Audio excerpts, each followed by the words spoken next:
Hi అండి, లక్ష్మీ శ్రీనివాస్ కిచెన్కి స్వాగతం. ఈరోజు మనం మటను దోసకాయ అండి మటను దోసకాయ కర్రీ చేసుకోబోతున్నాం. ఈ మటను దోసకాయ కర్రీకి ఇప్పుడు ఎలా తయారు చేసుకోవాలో చూద్దాం రండి. ముందుగా పాన్ పెట్టుకున్నాను, ఆయిల్ వేసాను. ఇందులోకి మనం కొంచెం పసుపు, కొంచెం మెంతి పొడి,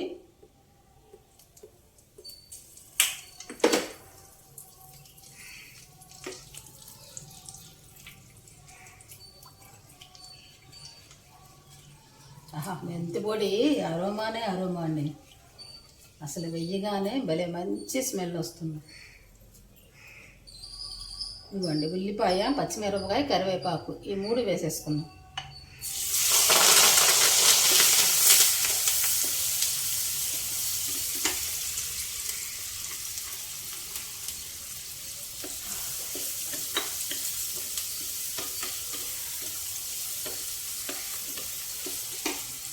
ఈ దోసకాయ మటన్ కర్రీ అండి, నేను ఇది 4వ సారి ట్రై చేశానండి.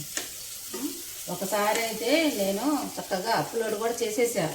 కర్రీ సూపర్గా వచ్చింది. ఆ వీడియో ఎంత బాగా వచ్చిందో అప్లోడ్ కూడా చేసిన తర్వాత నాకు మెమరీ సరిపోవట్లేదని అది అప్లోడ్ చేయడమే ఇవన్నీ కూడా నేను డిలీట్లు చేసేస్తాను. ఆ డిలీట్ చేయడంలో ఏమైందంటే అది సడన్గా కరెంట్ పోవడం, దానివల్ల ఏమైందో కానీ మొత్తానికి ఆ వీడియో అప్లోడ్ అవ్వలేదు కదా అని చెప్పి, అది ఫెయిల్ అయిందని చెప్పి మళ్ళీ చూస్తే వీడియోలన్నీ డిలీట్ చేసా. ఆ వీడియో అలా పోయిందండి. మళ్ళీ ట్రై చేశాను, అలాగా 2-3 సార్లు అయింది. ఒకసారి చేద్దామని చూస్తే దోసకాయ పండిపోయింది. ఈసారి చేద్దామని చూస్తే దోసకాయ గింజలు చేదు పుట్ట అయిపోయినాయండి. గింజలు వేయను, అయినా కాయ బాగానే ఉందిలేండి, గింజలే చేదు అయిపోయినాయి.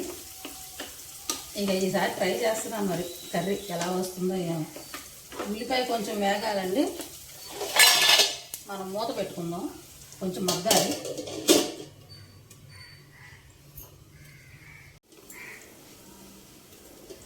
ఇదిగోనండి చక్కగా ఉల్లిపాయ మగ్గిపోయింది. ఉల్లిపాయ చక్కగా మగ్గిపోయిందండి. ఇప్పుడు ఇందులోకి అల్లం వెల్లుల్లి పేస్ట్ వేసుకున్నాం.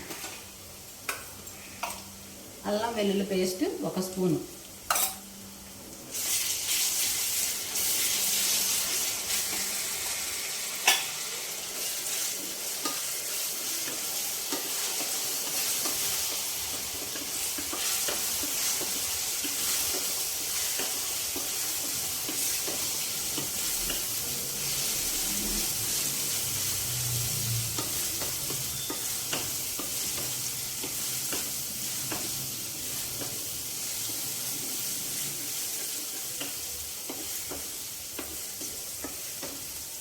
అల్లం వెల్లుల్లి కూడా వేగిపోయిందండి.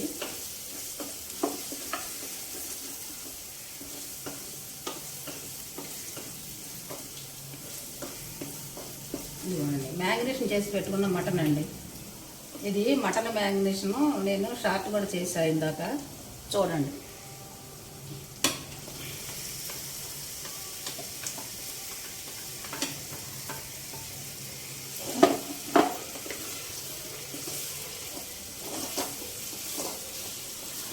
మనకి బజార్ నుంచి మటన్ తేగానే అండి చక్కగా శుభ్రంగా నీట్గా కడిగేసుకొని, నేను కడగడం కూడా షార్ట్ పెట్టానండి. మటన్ క్లీన్ చేసుకోవడం కూడా చక్కగా ఆ విధంగా క్లీన్ చేసుకొని వెంటనే చక్కగా మ్యారినేషన్ చేసి పెట్టేసుకోండి పక్కన. మనం తర్వాత మనకి పని అంతా అయిన తర్వాత వీలైనప్పుడు మనం కర్రీ వండుకోవచ్చు. నేను ఆ విధంగానే చేస్తానండి. ముందు మటన్ తేగానే చక్కగా క్లీన్ చేసేసి మ్యారినేషన్ చేసేసి ఒక పక్కన పడేస్తారు, అంతే. కర్రీ చక్కగా మనకి ఈజీగా కూడా అయిపోతుంది. ఇది కొంచెం వేగాలి. కొద్దిగా వేగిన తర్వాత మనం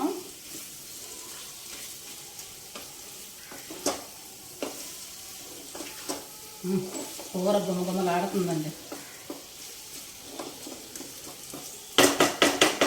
కొంచెం వేగింది కదా, ఇప్పుడు మనం మూత పెట్టుకుందామండి. మూత పెట్టుకుంటే ఏమవుతుందంటే చక్కగా మటన్లో నీరంతా బయటకు వచ్చి మనకి మటన్ ముక్క చక్కగా ఉడికిన తర్వాత కూర అంతా అయ్యాక పిండి పిండిగా వస్తుంది అనమాట. ఇప్పుడు మూత పెట్టుకొని 2 నిమిషాలు చక్కగా వాటర్ అంతా బయటకు వచ్చేంత వరకు మనం సిమ్లో పెట్టి కొంచెం మగ్గనిద్దాం.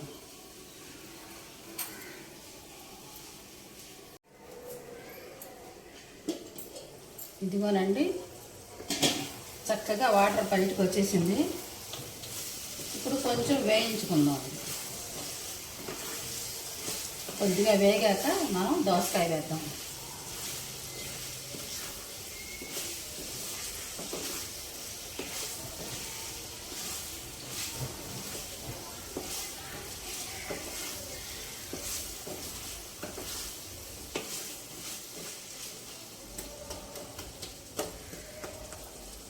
కొంచెం బాగా వేగాలండి.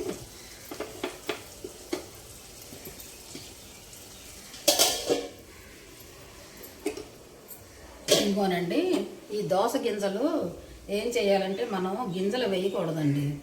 గింజలు వేయకుండా మనం ఈ గింజలు సెపరేట్గా పెట్టుకొని ఆ గింజల్లో కొంచెం వాటర్ వేసి గింజలు పిసికేసి మనం ఏం చేయాలంటే ఇవి ఇలా వడపోసేసుకొని ఇలా టీ ఫిల్టర్తో వడపోసేసుకొని చక్కగా చూసారా ఈ వాటర్ వచ్చింది, చూసారా గుజ్జు వాటర్. ఇది కూడా మనం దోసకాయ వేసినప్పుడు ఈ గుజ్జు కూడా వేసేసుకోవాలి. నేను ఇప్పుడు ఇది వేయనండి, ఎందుకంటే గింజలు బాగా చేదు పుట్ట అయిపోయినాయి, బాగా చేదున్నాయి. అందుకని నేను ఇది వేయడం లేదు. గింజలు బాగుంటే కనుక నేను ఈ విధంగానే మళ్ళీ ఆ దోసకాయ ముక్కలతో పాటుగా ఈ వాటర్ వేసేదాన్ని. మనకు ఆ గింజల టేస్ట్ కూడా మనకి ఎక్కడికి పోదు, మనకి కర్రీలో వచ్చేస్తుంది. అవి గింజలు పడేసామే ఆ టేస్ట్ పోయిందే అనే ఫీలింగ్ కూడా అక్కర్లా, చక్కగా ఆ టేస్ట్ మనకు వచ్చేస్తుంది అనమాట. మనం ఇలా గుజ్జు వేసామంటే ఇది పలుకుది తీసేసి. ఇప్పుడు బాగా చేదు పుట్ట కనుక నేను అవి వేయడం లేదండి, బాగా బాగుంటే కనుక వేసేదాన్ని.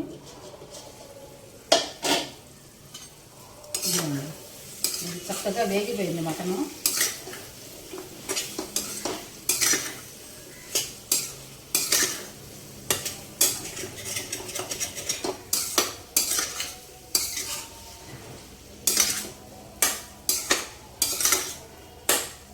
చక్కగా ఆ మటన్లో ఉన్న వాటర్తోనే మటన్ కూడా కొంచెం కుక్ అయిపోద్దండి. చక్కగా వాటర్ అంతా బయటకు వచ్చి మనకు ఉడికిన తర్వాత ముక్క చాలా బాగుంటుంది. ఇదిగోండి దోసకాయ ముక్కలు. ఇప్పుడు ఇది వేగింది కదా, మనం ఈ దోసకాయ ముక్కలు వేసేద్దాం.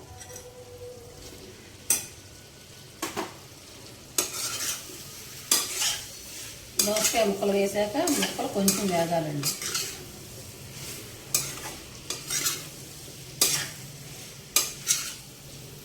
ముక్కలు దోసకాయ ముక్కలు మటను కొంచెం వేగాలి.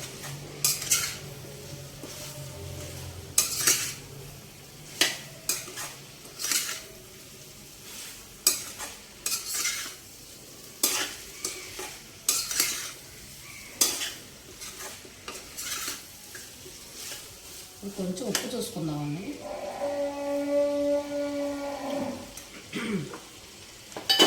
ఉప్పు సరిపోలేదండి, నేను మ్యారినేషన్లో వేసిన ఉప్పే మళ్ళీ వేయలేదు కదా, కొంచెం ఉప్పు వేసుకుందాం.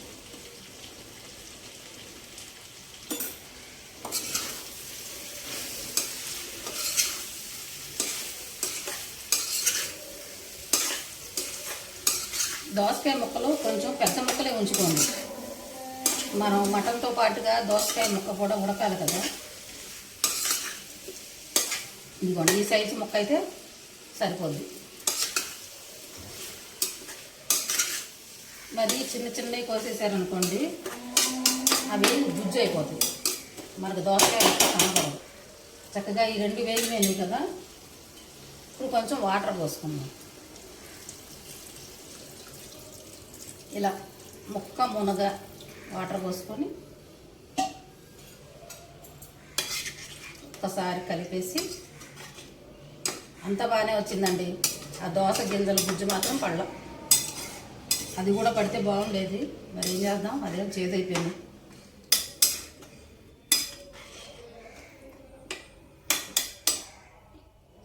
మన ఇవేనండి, కాయన్నా బాగుంది, కాయ కూడా చేదైతే మొత్తం పాడేసేసి వచ్చింది. ఇప్పుడు వాటర్ పోసాం కదా, మూత పెట్టుకుందాం. కొంచెం కొత్తిమీర వేసి కొంచెం కొత్తిమీర వేసి మూత పెట్టుకుందామండి. చక్కగా ఉడకాలి. కొంచెం ఉడుకు పట్టిన తర్వాత సిమ్లో పెట్టుకున్నాం అనుకోండి, చక్కగా ఉడుకుతుంది ముక్క. ఇదిగోనండి, దోసకాయ మటన్ రెడీ అయిపోయింది. చక్కగా ఉడికిపోయిందండి. అయిపోయింది కర్రీ. దోసకాయ మటన్ దోసకాయ చక్కగా నచ్చితే మీరు కూడా ఇలానే చేసుకోండి.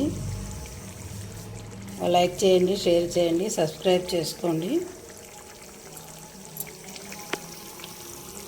Thank you.